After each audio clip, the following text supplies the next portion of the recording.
allowed, right? So this is proof that there's the existence of Allah subhanahu wa ta'ala. Okay? So there's a Lord who said this, He's the most merciful, most wise. Right? He's the most merciful because He cares about us a lot. He sent us all these sort of opportunities for saving ourselves. Right? So if Allah subhanahu wa ta'ala did not neglect us, did He? You know, if you were to have a mother or a father or a parent, they don't neglect you. They take care of you every day, every day. They don't get tired. I mean, yes, we do get tired. But, you know, we come back and we still keep working and working, taking care of you. So that is just a mother. Guys, pay attention, please. That is just a mother or a father. As a parent, they take care of you so much. What about the one who created you? What about the one who designed you? The way you look is not because of your parents, right? Because if somebody says, no, I got everything from my parents. Well, where did your parents get it from? And then where did they get it from? And then they'll go all the way back to Adam alayhi salam, who Allah subhanahu wa ta'ala formed him in the best of formations with His hands subhanahu wa ta'ala, right? So that's something when we always go back, it always goes back to Allah. It doesn't just go back to, out of some university or some part of the world here. Nothing goes back to this world. It all goes back to Allah subhanahu wa ta'ala. Okay. Clear? Any questions? So this is particularly regarding that His majestic Quran, making it impossible for mankind and jinns to produce its like. Now, so when we look to the Quran itself, which is the greatest evidence, right, of the Sharia, because what it does, it's the final book, right? The Quran is the final book from a series of other books. Okay? So this final book, it kind of summed everything together. Summed from the beginning, from the time of Adam alayhi salam, all the way to the time of Muhammad sallallahu alayhi wa sallam. Is Adam mentioned in the Quran? Yes. وَقُلْنَا لِلْمَلَائِكَةِ اسْجُدُوا لِآدَمَ. Okay? So Allah subhanahu wa ta'ala, He mentioned way before, Jannah, before dunya and al-akhirah was present, before creation was present, Allah subhanahu wa ta'ala, He created Adam, and He told the angels, prostrate to Adam. Now, some people say, oh, it's just a story. We know about the story, brother. Thank you. We don't want to hear about it again.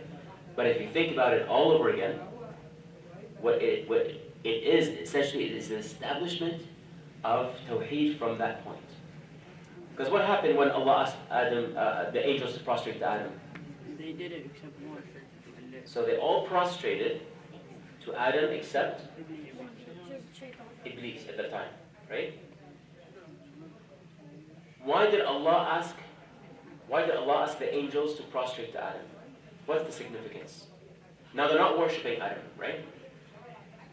Long time ago, when you bow or when you prostrate, it's actually a sign of respect, right? That they're not. Allah didn't tell them to go make shirk. He said, go worship Adam. No, He's saying prostrate Him, appreciate Him, right? Respect Him, honor Him. For what reason? Think about it. Yes. Me? Mention. Well, because it was Allah's creation, so they're bowing to respect Allah, that He is the creator of everything. Okay, so the least of it is a test. Allah says something, do it. Right? That's the first point. Because Adam alayhi salam was a creation different from the angel, because he had an intellect that he could use to learn. Okay, so he's a new creation, right? You know, when you have something, you created something, but then now we have something brand new, you kind of put that on the top shelf, right? Like Corona 21? Right? So you put the rest on the side, and you say, okay, now I have something really important here. This is my latest, best creation, right? Now, we don't create living things, obviously, but otherwise, basically, is honoring or venerating this creature. Yes? He knew stuff that the angel never knew. Okay, so about his knowledge. That's why he told him. Okay, excellent. So we're getting somewhere now that now Adam is not just a person who is mindless. He's just not another, like the angels, they have obviously wisdom and strengths and so on, but they're created for one purpose. They don't have choice, in other words. Adam alayhi salam, right, has a choice. Bani Adam, humanity, we have a choice to worship Allah and we have a choice not to worship Allah, right? But if we use our, what's this? Our aql, we say that, no, one second, we're going to step back here and say we are absolutely going to worship Allah because 1, 2, 3, everything we studied from the uluhiyyah to rububiyyah to asma wa sifat to everything we talked about, we're going to worship Allah 100% because it doesn't make sense if I don't, right? So that's because we use our mind. What did Iblis use in paradise? What happened? What happened with the story? Tell me. Something went missing. Mace. I'm not 100% sure, but I think it was Adam. Adam was in Jannah, and then Allah. There was this one tree, and Allah told him you can't eat anything from that tree, and if you eat anything from that tree, you get out of Jannah. And so Shaitan kept on telling him to eat from it, and Adam kept on refusing. But then one day, I think he listened to Shaitan and he ate from that tree, and yeah, he got Okay. to the. Okay. Good point. Yes, sir.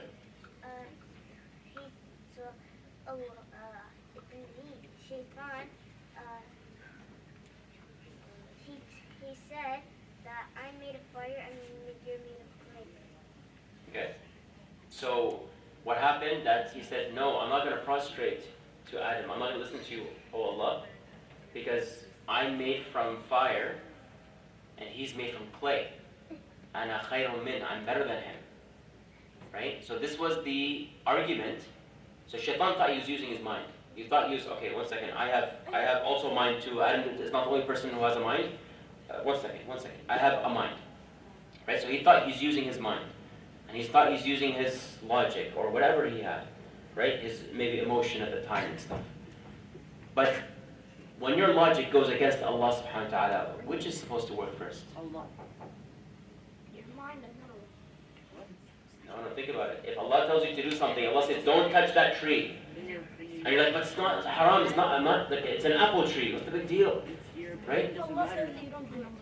It's like, but it's halal.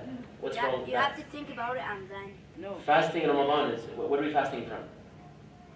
Haram food or halal food? No. Both. None. Halal. No, so we are holding back from, one second. We are holding ourselves back from all food. We don't touch haram food anytime. That's given. Like, we're not saying, oh, no, out of Ramadan it's okay, in Ramadan, yallah, XXX, right? No. Haram doesn't exist throughout the year, right? And through our lifetime, inshallah. But in Ramadan, Allah holds us from what's halal as well. So we say, Akhi, I'm just drinking a drink of water. It's just water. What's the big deal? Water. Water is not food. No. Water is, yeah. Anything that goes inside your system would break your fasting. But somebody say, but I'm not doing anything wrong. I'm just eating French fries. You know? Batata. You know? Mom's making batata today. Right?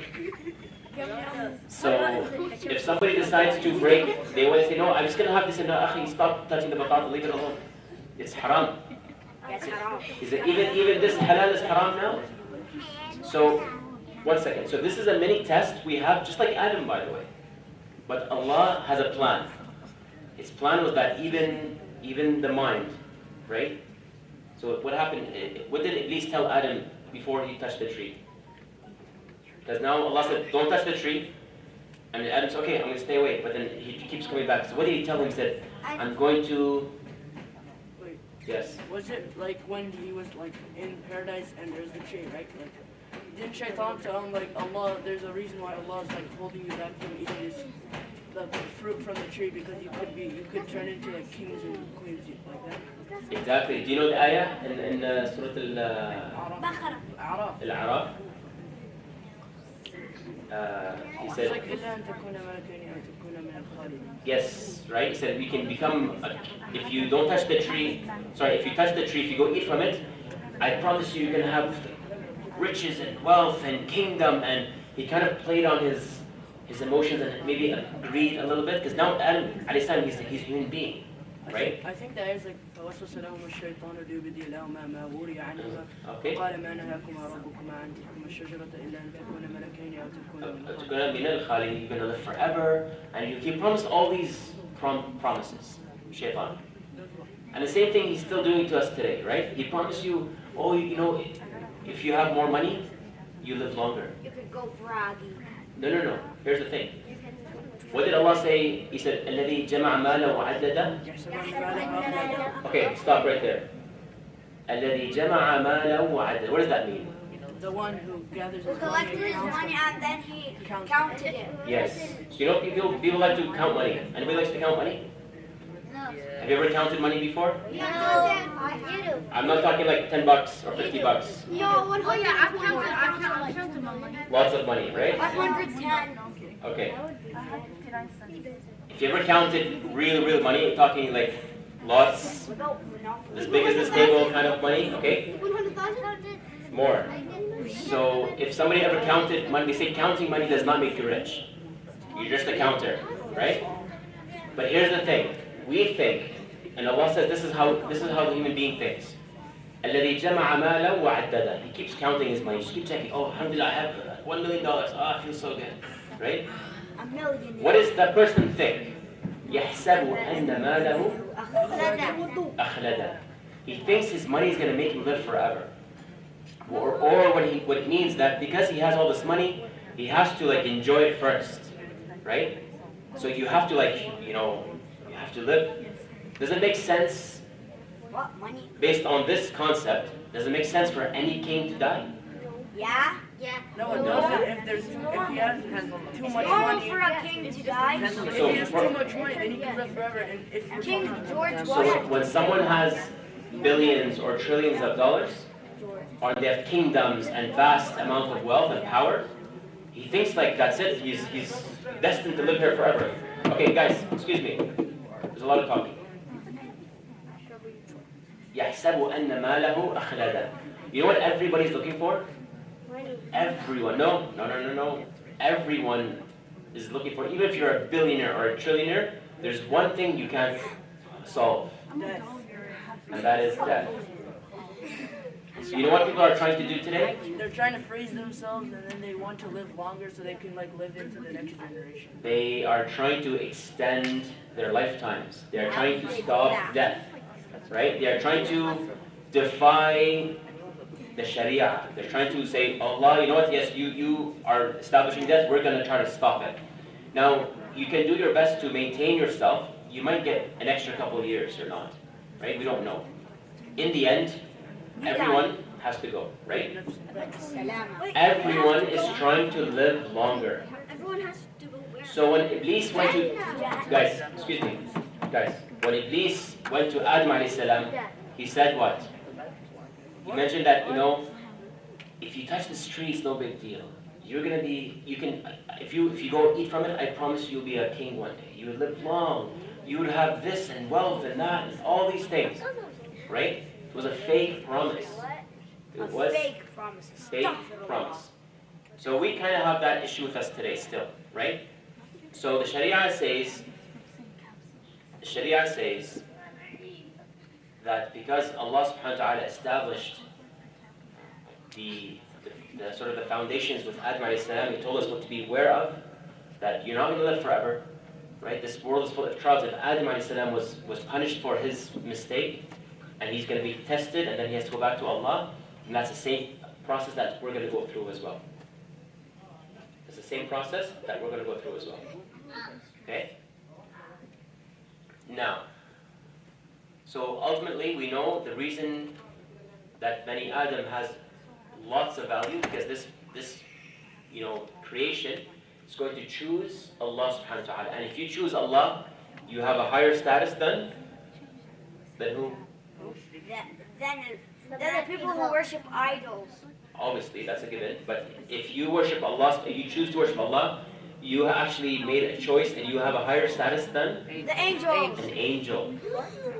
Because Allah told the angels prostrate to Adam, right? But we don't prostrate to them. They don't have choice, we have a choice. Okay? That makes us a little bit on the plus side. Now if you disobey Allah subhanahu wa ta'ala, and and so on, you are worse than even The animals. the animals. Because even animals submit to Allah, right? They don't have choice. They're similar to angels in that realm. Like they're created to worship. They're created to serve Allah. They don't make mistakes, right? In the end, they go back to Allah and they do their part and they go, right? But we have a different system, okay? So Allah subhanahu wa ta'ala talks about here the angels. And he talked about how this Quran is sent to mankind. It's impossible for mankind and jinns to reproduce. So this is also a sign of the existence of Allah subhanahu wa ta'ala and the trueness of Islam. Some people may say, no, Islam, it's just somebody made up this religion. Based on the seerah, what we know, the Prophet ﷺ was a writer. Was he an author? No. Prophet ﷺ was what? Illiterate. Prophet. He was an illiterate person, which means he was not able to read or write. He learned by revelations, but they were told to him, Oral. right? So he would memorize the Quran, but it was through like listening, for example, right? So anybody who's illiterate, they may not necessarily know how to read or write, but if they could be the best memorizers out there, right? Their senses, they worship Allah with their senses a bit better, okay? So Allah subhanahu wa ta'ala, he says here about the angels, right? جاعل الملائكة رسلا أولي أجنحة مثنى وثلاث ورباع. He is the one who had made the angels messengers with wings. Okay? 2, 3, or 4, and obviously much more. But the angels essentially are considered messengers as well. Right? Because how did the message go from the heavens to the earth? It was through the angels. Allah to the angels No. to the prophet to the scholars. Hence, the angels are part of the unseen world. Allah subhanahu wa ta'ala, the mighty sublime, created them from light. And they are obedient and subservient to Him. So it means they worship Him without any questions asked. Each of them have specific functions assigned to Him by Allah subhanahu wa ta'ala. We know some of their functions. So firstly we have Angel Jibreel alayhi salam. He's entrusted with what's the Angel Jibriel's main sort of task is? To bring ayat from the Quran to Prophet. So to bring down the ayat, so he's in charge of something called al-wahi. Okay? This is a very important word to hear. Wahi is the revelation. Okay? When Allah subhanahu wa ta'ala recites the Quran, or he creates his verses, or a speech, if he says like a hadith qudsi or from the ayat, this comes down with the angel Jibreel alayhi salam. This is his main purpose. Okay? He descends with it from Allah subhanahu wa ta'ala, the Most High, to the messengers. So he is also a messenger himself, and he's passing it on to the prophets and messengers to say, this is your task to your people, 1, 2, 3, and so on, right? This is what you need to do, and you would spend time with them. This is a very honorable position to have, to sort of, deliver the message of Allah, Allah's words to this world, right? Now, if it was not for Jibreel alayhi salam, if Allah did not allow that to happen, then we would not have this message, right? And it would have been a different story.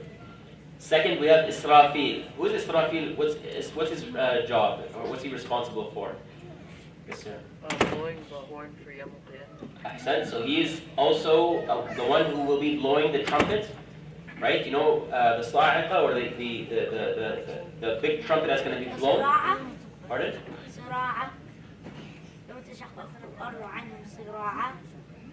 No, this is different. So basically, the trumpet is like a big horn, right? The Prophet ﷺ said that Israfil alayhi salam, he's almost about to, when you take a breath to blow into something, like when you blow a balloon, like, so Israfil is in this position right now. He has his breath and he's ready to blow into this trumpet. When the first trumpet is blown, what happens?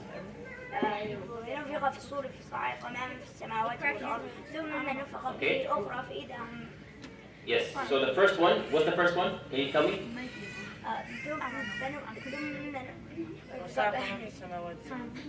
Afwan, say it again.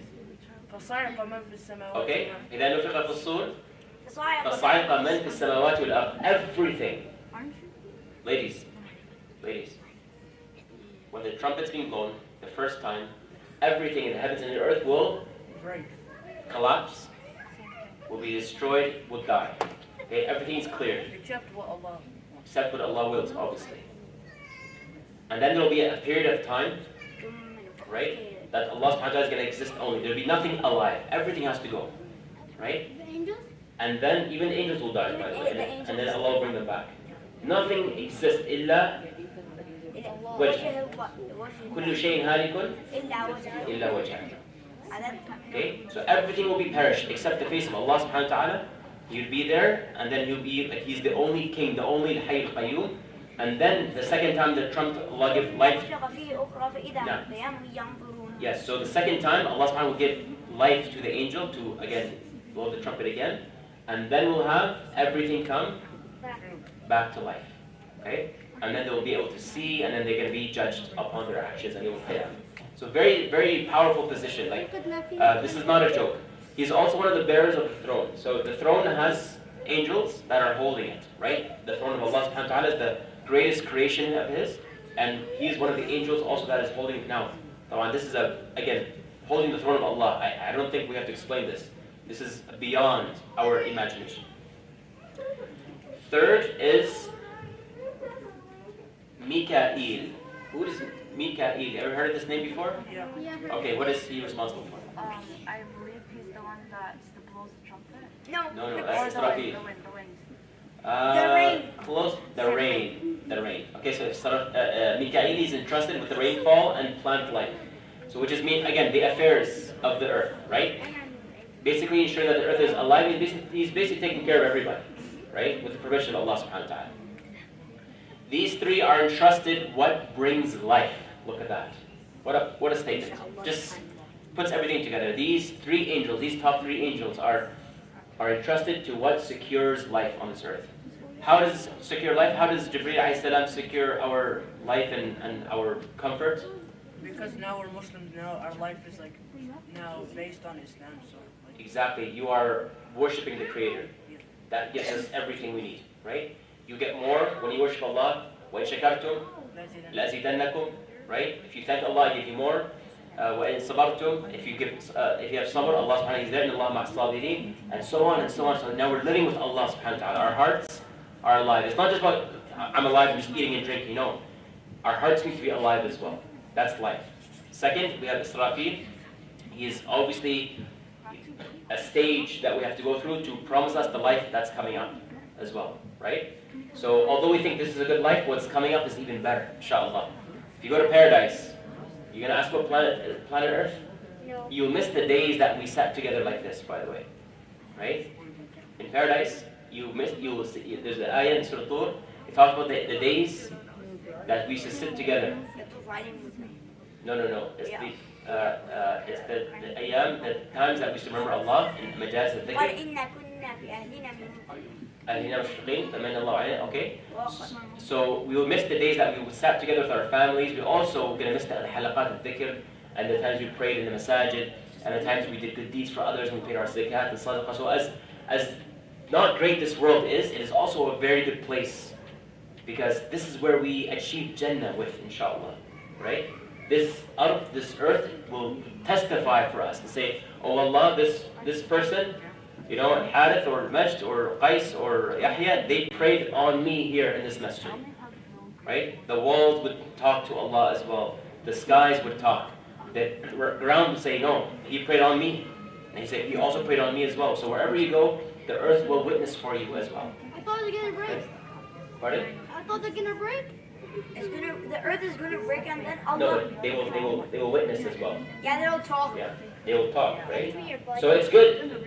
Right now, when you spend time with the Quran, This thing here will talk. will not the Quran come back and say, oh Allah, protect him?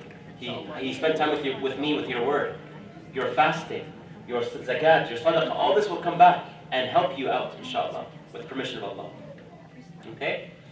So, Jibreel was entrusted with the wahi, wherein lies the life of hearts, right? The life of your heart is alive now.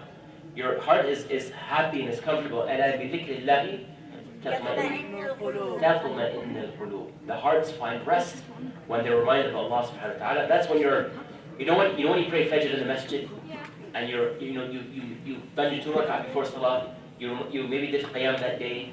After that you rested a little bit, and you're also fasting. You maybe visited somebody who was sick. You give sadaqah. Like it's like a perfect day. You just feel so happy. It's like, Alhamdulillah, what a beautiful day. I don't know if you guys ever experienced this. I did. But when you do things properly, you just know you did well. It's like, yeah, I'm okay. I'm doing everything Allah asked me to do. So if something were to happen to me today, I'm okay, alhamdulillah. Sometimes there's some days you missed the prayer or you said something wrong to someone and they're upset with you and your whole day's upside down. And you're just like you're scared and worried and semi-depressed and anxiety and all that stuff. You're like, I wish I can fix my whole life upside down, right? So that's the first one. Mikael is entrusted with the rainfall and plants wherein lies the life of the earth. Hence, life for us as well. Because if we don't have our livestock and animals don't have to eat, that cycle of life would collapse without the administration or the management of Mikael alayhi salam. And Israfil is entrusted with the blowing of the sur, wherein lies the life of the dead bodies on the promised day. So, for example, as we said, those who have passed away, or all these dead bodies, they're going to be brought back to life and transported into the next world, a better life, inshallah. Okay, we won't take long, a few more minutes. This is why the Prophet ﷺ used to petition Allah subhanahu wa ta'ala by mentioning the angels in his opening supplication during the voluntary prayer. So, when the Prophet ﷺ used to wake up in the middle of the night, right, he would mention the names of the angels in his opening dua. Rabbi Israfil, Rabbi Mikael, and so on. Like you include them in your dua, and there's lots of du'as you can go and check, inshallah. So the Prophet ﷺ would say, "Oh Allah, the Lord of Jibreel, Ya Allah, Rabbi Jibreel, Mikael, Israfil, the originator of the heavens and the earth, right? The one who created Al-Awwal wal-Akhir, the one who was sort of the creator of the heavens and the earth, the knower of the seen and the unseen, the seen and the unseen, so he knows the ghaib, alim al-ghaib wa-shahada, right? And he would say, Faqir as-samawat wal-ard, and so on. He said, you shall judge among your servants. There's a big dua as well you can check, inshallah. This is a supplication that he used to say during the voluntary night prayer, mentioning them while worshipping Allah subhanahu wa ta'ala and thanking him for his lordship. Can you read it? Okay. So I don't have it in Arabic right now. I will get you the actual, if you go to Hisn Muslim, so there's a small little dua book, right? There's a section where it says praying a night prayer. Now this is something that we don't expect you guys, you're still very young, to do, but if you are able to, that's great, okay? It's a bit of a dua. We can find that out for you, inshallah. But for today, I just want to continue with the main points, okay? So, this supplication, the Prophet ﷺ used to say it. Now, basically what he's saying, he's recognizing the angels, he's worshipping Allah subhanahu wa ta'ala, but he's also recognizing the angels in his ibadah. So, if we deny the angels, is our faith complete? No. Absolutely not. And tu'minu billahi. After worshipping Allah and the belief in Allah, the 6 articles of Iman, after believing in Allah subhanahu wa ta'ala, tu'minu billahi wa malaikatih. Even before kutubi. It comes right after worshipping Allah, and believing the angels, not worshipping the angels. Believing in the angels. Okay? We also know that among them are those who are entrusted with taking the souls of human beings. Okay, or anything that has a soul, they're considered Malak al-Maut, the angel of death, and his deputies. The angel of death is not to be referred as Israel because it is not confirmed from the Prophet ﷺ that is his name. Some people say his name is Israel or so on, so that's not confirmed. But we know there's an angel of death as well. Now, some people say, oh my God, angel of death, this is like, the Punisher. No, that's not true. If someone lived a righteous life and a good life, they would have a good end. Now, the angel of death would come very aggressive to those who disbelieved in Allah, and he would be very merciful and gentle and happy with the believers of Allah subhanahu wa ta'ala. So it's angel of death. We think death is always a scary thing, but death can be a good thing for the righteous. Because now what it means, you're just going to be sent to the next world, a better hayatan tayyibah, better life. Yes? Isn't there another opinion where it says that each person has their own angel of death dedicated to them? No, not dedicated angel of death, no. There's Malak al-Maut, which is one, right? That he's responsible. And again, there's another opinion. possibly. We call it the ayah is, but it says like ملك الموت الذي وكل بكم. So, And then some people like, yes, so what it means that the angel of death is destined to, or he's ordered to take a soul of every single one of us, right? وَتَوَكِّلَ بِكُم is like for everybody. Like that's his job. He's gonna take all the souls, right? But now, how many angels are with him and who are they and what are they doing? We don't know the details, right? We can't say, oh, there's 10 angels right now in the room. We just can't say that, right? We know that there's an angel of death, or a group, for example, and these angels are either bringing, because from the hadith it says sometimes they bring the cloths from paradise, the kafan. They bring a cloth that smells good, and they come with atar and perfume, and like they come happy to see the believer, right? Now, specific numbers, we don't have specific numbers. Even though some scholars may say, oh yeah, there's 1, 2, or 3, or 4, in the end, we've never seen it, right? This is the ghaib, that we can say, oh, this is exactly what's happening, right? We don't have specific information. Sometimes these things are a bit trivial, like whether we know the right number or not, it's not important. What's most important is that we have a good life, so we can have a good end, right? The amount of angels, if they're good, if they're happy to see you, trust me, whether it's 1 or a million, it will be good, right? And if it's a bad end, you don't want to see a single one, because they will come very angry and aggressive and with the anger from Allah subhanahu wa ta'ala. So the main point is that we're not worshipping angels, right? We are respecting them, we are honoring them, we believe in them, we recognize that they are a creation of Allah subhanahu wa ta'ala, and through worshiping Allah, we obey and respect Allah by recognizing these angels, by understanding that they are around us and they are managing the affairs of life for us. Okay? So let's leave it at this, inshallah. I know it's 8:45. Any questions so far? Because next week we're still going to continue about angels and sort of understanding their role and so on. Actually, next week I won't be here. Okay, I'll be traveling again. Oh, yeah. But we'll have, inshallah, Brother Mahmoud to cover, but we'll continue the week after, inshallah. How much tickets you have to buy? I don't buy tickets. You wanna buy chicken? Wait, you go free? Yes. Okay. What? You work in the airport? No. I semi-live in the airport. No. But inshallah, I have to go somewhere to Toronto. I'll be back, inshallah. You go free? Yes, sir. How? You'll figure out one day. No, actually, it's gotta be. You work in the airport.